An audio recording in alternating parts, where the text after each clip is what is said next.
আসসালামু আলাইকুম সবাইকে। আশা করি সবাই অনেক ভালো আছেন আর আল্লাহর রহমতে আমরাও অনেক ভালো আছি। আজকের ভিডিওটা একটু স্পেশাল বিকজ আজকে আমাদের দুইটা সুন্দর দিন আপনাদের সাথে শেয়ার করব। আপনারা হয়তো দেখে বুঝতেই পারছেন। তো এইটা 4 নভেম্বরের ভিডিও, প্রায় এক মাসেরও বেশি সময় আগের, যেদিন কুমিল্লা থেকে আমার সব মেয়ে কাজিনরা এসেছিল। আর ওদের আসার রিজন আমরা প্ল্যান করেছিলাম যে সব মেয়েরা মিলে ছোট্ট করে একটা বেবি শাওয়ার করব বউয়ের। মেইনলি আমাদের সব বোনদের ইচ্ছা ছিল যে বউকে আমরা এই প্রোগ্রামটা সারপ্রাইজ দিব, বাট বিভিন্ন সমস্যার কারণে ইট didn't go according to our plan. তো তার অনেকদিন পর সবাই মিলে আলোচনা করে এই প্রোগ্রামটা অ্যারেঞ্জ করা হয়। আর প্রোগ্রামের 2 দিন আগেই ওরা কুমিল্লা থেকে আসে।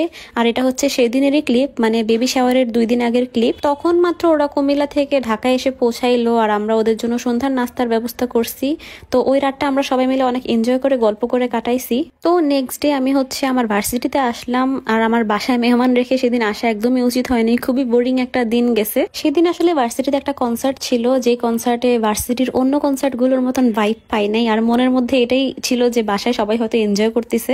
আর তার মধ্যে আমার হঠাৎ করে অনেক জ্বর আসে, এমনকি জ্বরে আমার চোখ দিয়ে পানি পড়তেছিল। তাই আমি ভার্সিটির স্টাডি রুমে একা একা বসেছিলাম। তারপর আমার বন্ধু এসে আমাকে নিয়ে যায়। ওর যদিও আরো কিছুক্ষণ ভার্সিটিতে থাকার ইচ্ছা ছিল, কিন্তু আমার শরীর খারাপ থাকার কারণে আমাকে নিয়ে তাড়াতাড়ি বের হয়ে যায়। আর এখন দেখতে পুরো ভুতুরে লাগতেছিল ভার্সিটিটা। তো তারপর আমি বাসায় চলে যাই। বাসায় যেতে যেতে রাত 9টা কি 10টা বাজছে। বাসায় যাওয়ার পরে দেখি যে আম্মুরা সবাই মিলে হসপিটালে যাচ্ছে, কারণ বউ নাকি সকাল থেকে বেবির কোনো মুভমেন্ট ফিল করতে পারছিল না। আর বউয়ের সাথে আমার কুমিল্লা থেকে আসা 2টা ছোট বোন গিয়েছে, মানে ওরা কিছুই বুঝবে না। এই প্রবলেমটা আগেও অনেকবার হয়েছে যে বেবির মুভমেন্ট ফিল করতে না পারলে বউকে অক্সিজেন দিতে 1 ঘন্টা, তারপর এটা নিজে নিজে ঠিক হয়ে যেত।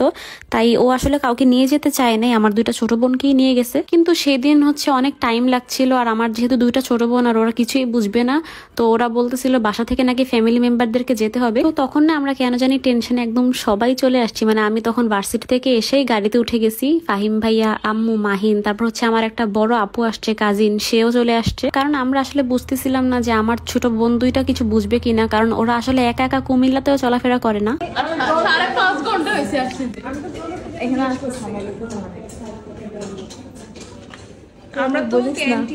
তো আমার বোন 2টা শেয়ার করতেছিল যে ওরা কি কি করছে, বিকজ ওরা অনেক ছোট, ওদের কাছে কোনো ফোনও নাই। আর বউকেও অক্সিজেন দিতে অনেক আগে ভিতরে নাকি ঢুকাইছে, পরে অনেক কষ্টে ফোন ম্যানেজ করে আমাদেরকে কল করছে। আমরা সবাই আসছি। আর এই টাইমটাতে দেখে মনে হচ্ছে যে আমরা পিকনিক স্পটে গেছি, হসপিটালে না। তো তারপরে সবাই মিলে কথা বলতেছিল, যেহেতু অনেক রাত হয়ে গেছে। আর আমি আর ফাহিম ভাই মিলে যাই হসপিটালের বিল পে করতে, মানে উপর নিচ কোথায় কোথায় যে গেলাম। তারপর দেখি যে ওরা সবাই মিলে আলোচনা করতেছে যে নেক্সট ডে কি বেবি শাওয়ার করতে পারবে কি পারবে না। এমনও হইতে পারে যে ইমার্জেন্সিতে বেবি হয়ে যাবে। আমি তখন অবাক যে কি বলতেছে, 2 মাস আরো বাকি বেবি হওয়ার ডেট আসতে, আর এত তাড়াতাড়ি কিভাবে হবে। তো সবাই বললো এমন নাকি অনেক কেসের ক্ষেত্রে হয়। আর আমার কুমিল্লার কাজিনরা সবাই অনেক খুশি ছিল যে এমন হলে নাকি সবাই ওরা বেবিকে দেখে যাইতে পারবে। ওরা মনে মনে দোয়া করতেছিল। তারপর আমরা বাসায় চলে আসি। আর তার পরের দিন ছিল আমাদের বেবি শাওয়ার। আর বেবি শাওয়ারের ভিডিওটা আমরা পরে পোস্ট করব, আলাদা ভিডিও। বেবি শাওয়ারের পরের দিনই কিন্তু আমাদের বেবি চলে আসে, মানে কি একটা কোইন্সিডেন্ট। আমরা আরো ভাবতেছিলাম যে বেবি হওয়ার 1-2 মাস আগে আমরা একটা প্রোগ্রাম করতেছি। তো বেবি শাওয়ারের পরের দিন আমি আমার কাজিনদেরকে নিয়ে একটু বের হয়েছিলাম, কারণ ওরা একটু শপিং করতে চাচ্ছিল।